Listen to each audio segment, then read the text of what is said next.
Inilah sosok sahabat Yuda Arfandi yang belakangan disorot usai membela Yuda yang ditetapkan sebagai tersangka kasus kematian Dante, anak Tamara Tiasmara. Belak-belakan sahabat Yuda Arfandi yang bernama Muhammad Maulana itu mengatakan Yuda tak sengaja menenggelamkan Dante. Padahal rekaman CCTV menunjukkan sadisnya perlakuan pacar Tamara Tiasmara itu. Namun setelah dijadikan tersangka, sang teman justru membelanya. Muhammad Maulana sahabat Yuda Arfandi menyebut tersangka kasus kematian anak Tamara Tiasmara tidak bersalah. Melalui unggahan Instagramnya, pria yang mengaku sahabat dekat tersangka ini memberikan dukungan kepada Yuda. "Yang sabar sudare, gue tahu lo bukan pembunuh. Gue tahu lu gak sengaja. Emang banyak orang yang nungguin momen untuk lo kayak begini. Udah gue catetin namanya," ujar Maulana dalam postingannya. Lebih lanjut, Maulana juga mengunggah tangkap layar status milik akun @papaupin, yang juga memberikan dukungan.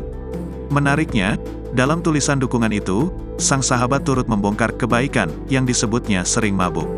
Selain itu, Maulana pun menyindir sejumlah pihak akun centang biru disebut ingin pansos di tengah kasus kematian anak Tamara dan Angger Dimas. "Lagi musim centang biru kagak laku, nyari viral di jalur kematian," tulisnya dengan huruf kapital. Postingan itu pun lantas diunggah kembali oleh artis Soraya Rashid, sahabat Tamara Tiasmara yang menyinggung teman tersangka yang membela mati-matian.